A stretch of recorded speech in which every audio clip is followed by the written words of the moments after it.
Hello friends, स्वागत है आपका मेरे YouTube चैनल हिंदी कानूनी जानकारी में। आज हम बात करेंगे सीआरपीसी की धारा 94 के बारे में। यदि आप सीआरपीसी से रिलेटेड पिछली धाराओं का अध्ययन करना चाहते हैं तो आप यहां पर क्लिक करें। आई बटन पर क्लिक करेंगे तो यहां से आपको सीआरपीसी के पिछले वीडियो मिल जाएंगे। हम बात करते हैं सीआरपीसी की धारा 94 के बारे में। ये कहती है उस स्थान की तलाशी जिसमें चुराई हुई संपत्ति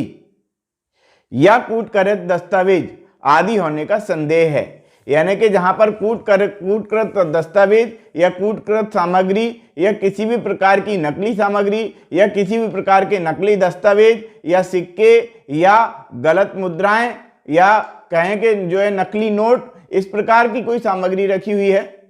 या चुराई हुई संपत्ति यदि रखी हुई है, यदि उस स्थान की तलाशी ली जानी है तो धारा 94 के अंतर्गत उसकी प्रक्रिया बताई गई है। क्या बताया गया है उसमें? इसमें बताया गया है कि यदि जिला मजिस्ट्रेट, उपखंड मजिस्ट्रेट या प्रथम वर्ग मजिस्ट्रेट को इत्तला मिलने पर और ऐसी जांच के दौरान या जांच करने पर या तो उस मजिस्ट्रेट को इत्तला मिल जाए, जानकारी मिल जाए तब, या फिर जांच के दौरान यदि उस मजिस्ट्रेट को ये लगता है कि यहाँ पर स्थिति जो है वो संदेहास्पद है और ऐसी स्थिति उनको लगती है कि वहाँ पर कूटकृत दस्तावेज मिल सकते हैं, नकली नोट मिल सकते हैं या कोई ऐसी सामग्री मिल सकती है जो चुराई गई संपत्ति है, तब ऐसे समय में न्यायालय जो है किस प्रकार के आदेश करेगा, यहाँ पर वारंट जारी करेगा। तो यहाँ पर लिखा है कि ऐसी जांच के पश्चात जैसा वह आवश्यक समझे, यह विश्वास करने का कारण है कि कोई स्थान चुराई हुई संपत्ति के निक्षेप या विक्रय के लिए या किसी ऐसी आपत्तिजनक वस्तु के जिसमें यह धारा लागू होती है निक्षेप या विक्रय या उत्पादन के उपयोग में लाया जाता है। यानी कि उसको निक्षेप यानी कि रखा जाता है, उत्पादन यानी कि बनाया जाता है और विक्रय यानी कि बेचा जाता है।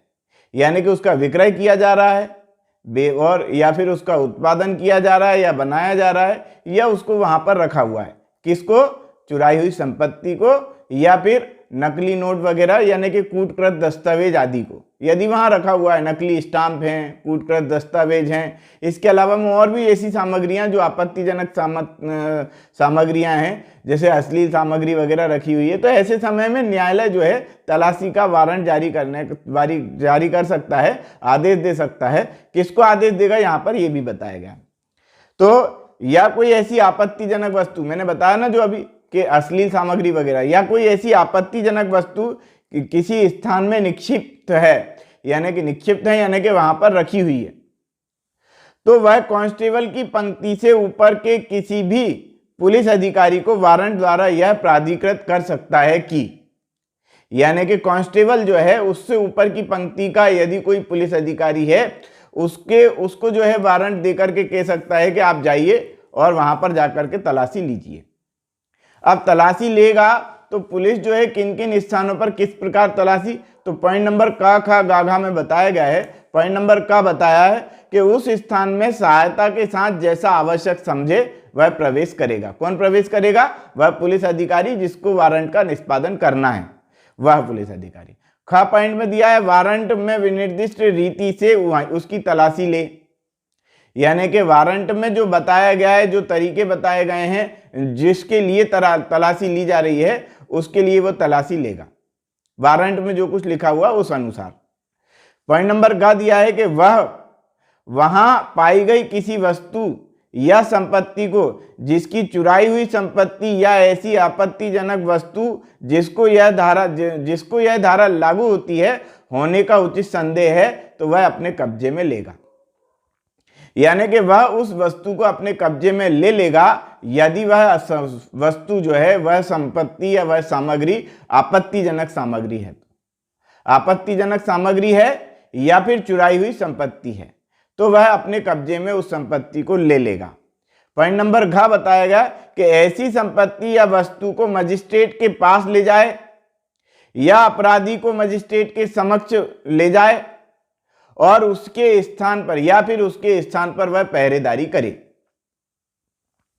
यानी कि वस्तु यदि इस प्रकार की है कि उसको उठाकर ले जाया जा सकता है, ऐसे समय में वह मजिस्ट्रेट के समक्ष लेके जा सकता है। उस वस्तु को उस व्यक्ति को भी जो जिस व्यक्ति के कब्जे में वह संपत्ति पाई गई है। तो ऐसे समय में मजिस्ट्रेट के समक्ष ले जाया जा सकता है। लेकिन यदि कोई संपत्ति इस प्रकार की है कि उसे उस स्थान से हटाया नहीं जा सकता या ले जाया नहीं जा सकता या उसको ले जाया जाए तो जो है संपत्ति के जो है सबूत नष्ट हो सकते हैं, तो कुछ समय के लिए उस संपत्ति की पहरेदारी यदि करनी पड़े या पहरेदारी मतलब मजिस्ट्रेट के आदेश तक पहरेदारी करनी पड़े तो वहां पहरेदारी करेगा ताकि उस संपत्ति को वैसा के वैसा रखा जा सके जैसी कि वह उपस्थित है या पाई गई है। तो पहरेदारी करेगा, पहरे में रखे या अन्यथा उसे सुरक्षित स्थान में रखे। या तो अन्यथा सुरक्षित स्थान पे रखेगा या पहरेदार लगा देगा कि भैया पहरा दो आप यहाँ पर,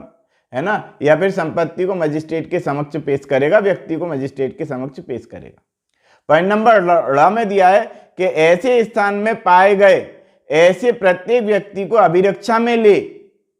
और मजिस्ट्रेट के समक्ष ले जाए जिसके बारे में यह प्रतीत होता है कि वह ऐसी संपत्ति या वस्तु को निक्षेप, विक्रय या उत्पादन में यह जानते हुए या संदेह रखने का कारण रखते हुए संसर्गी है।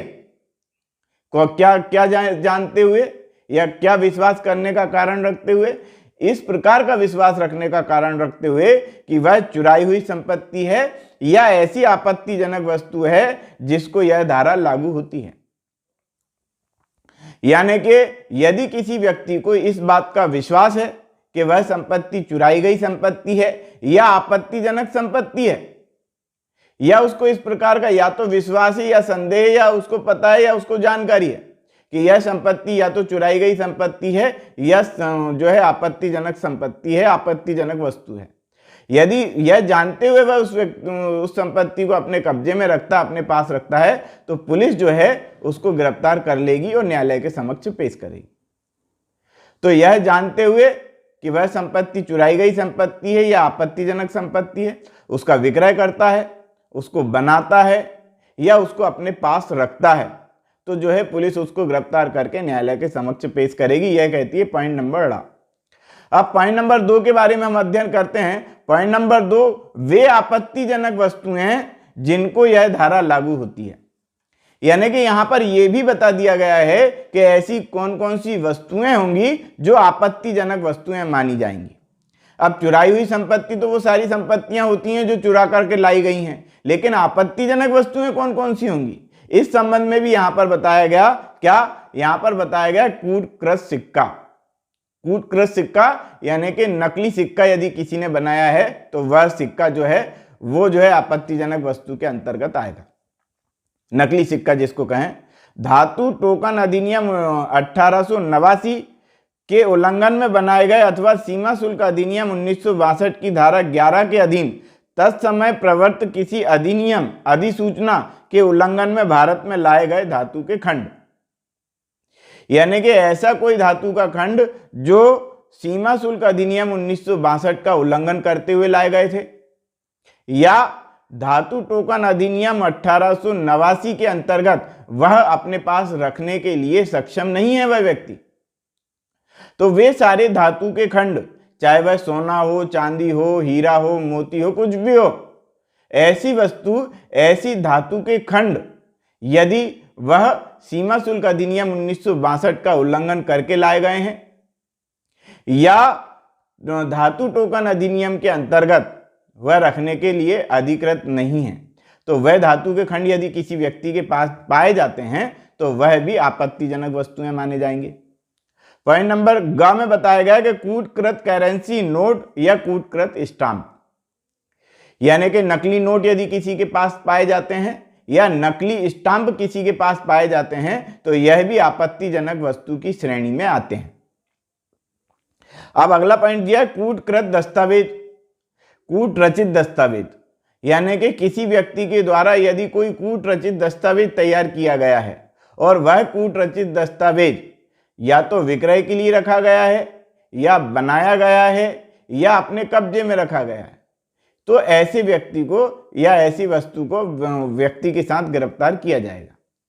ऐसी वस्तु को अपने कब्जे में ले लिया जाएगा व्यक्ति के साथ। तो कूटकृत यदि दस्तावेज पाए गए हैं तो वो भी आपत्तिजनक वस्तु माने जाएंगे। अब नकली मुद्राएं यानी कि नकली नोट वगैरह, ये नकली नोट तो जो है भारतीय मुद्रा को अपन कह दो, पर जितनी भी और भी मुद्राएं हैं, अमेरिकन मुद्रा है, डॉलर है, या किसी भी प्रकार की नकली मुद्राएं यदि रखी हुई हैं तो वो सारे के सारे जो है आपत्तिजनक वस्तुएं मानी जाएंगी, चाहे वह भारतीय मुद्रा हो या ना हो, नकली मुद्रा होना चाहिए। नंबर 4 में दिया है भारतीय दंड संहिता 1860 की धारा 292 में निर्दिष्ट अश्लील वस्तुएं यदि ऐसी हैं जो 18 वर्ष से कम उम्र के व्यक्तियों के देखने के लायक नहीं हैं या उनके मानसिक स्तर को जो है वो गलत असर डालती हैं, ऐसी अश्लील वस्तुएं जो है आपत्तिजनक वस्तुओं की श्रेणी में आती हैं। तो ऐसी वस्तुएं भी आपत्तिजनक वस्तुएं जो अश्लील हैं। अब 6 में दिया गया है कि खंड का से लगा करके चा तक, यानी कि जितनी भी आपत्तिजनक वस्तुएं अभी हमने पढ़ी उन सबके खंडों में उल्लेखित वस्तुओं में से किसी के उत्पादन के लिए प्रयुक्त उपकरण या सामग्री, यानी हमने आपत्तिजनक वस्तुएं पढ़ ली कौन कौन सी हैं, जैसे कि नकली सिक्का है, नकली मुद्राएं हैं, नकली मुद्राएं यानी कि सील वगैरह किसी ने अपने पास रखी हुई हैं, इसके अलावा नकली नोट हैं, नकली करेंसी है, नकली स्टाम्प है, धातु टोकन अधिनियम के अंतर्गत जो प्राधिकृत नहीं है ऐसी धातु रखी हुई है। इस प्रकार का यदि कोई भी चीज है इस प्रकार की तो वो तो सब आपत्तिजनक वस्तुएं हैं ही सही, लेकिन यदि उनको बनाने के लिए यदि कुछ उपकरण भी रखे हुए हैं, उन सामग्रियों को बनाने के लिए, उन वस्तुओं को बनाने के लिए, आपत्तिजनक वस्तुओं को बनाने के जो उपकरण हैं, वो पॉइंट नंबर 6 में बता दिया कि पॉइंट नंबर का से लेकर के चा तक जो आपत्तिजनक वस्तुएं हैं उनको बनाने के जो उपकरण हैं उन उपकरणों को भी आपत्तिजनक वस्तुओं की श्रेणी में रखा गया है। तो आज हमने अध्ययन किया सीआरपीसी की धारा 94 के बारे में। यदि आप सीआरपीसी से रिलेटेड समस्त धाराओं का अध्ययन करना चाहते हैं, आईपीसी से रिलेटेड समस्त धाराओं का अध्ययन करना चाहते हैं, पूरी की पूरी सीआरपीसी और पूरी की पूरी आईपीसी पढ़ना चाहते हैं, तो आप यहां पर क्लिक करें। आई बटन पर क्लिक करेंगे तो यहां से आपको पूरी की पूरी सीआरपीसी और पूरी की पूरी आईपीसी मिल जाएगी। तो आज की वीडियो में इतना ही। वीडियो यदि आपको पसंद आया हो तो वीडियो को लाइक करें, शेयर करें, कमेंट्स करें, और यदि आपने हमारे चैनल को अभी तक सब्सक्राइब नहीं किया है तो चैनल को सब्सक्राइब कर लें, बेल आइकॉन प्रेस कर दें ताकि अगली वीडियो का नोटिफिकेशन आपको मिल सके। ये वीडियो देखने के लिए बहुत बहुत धन्यवाद।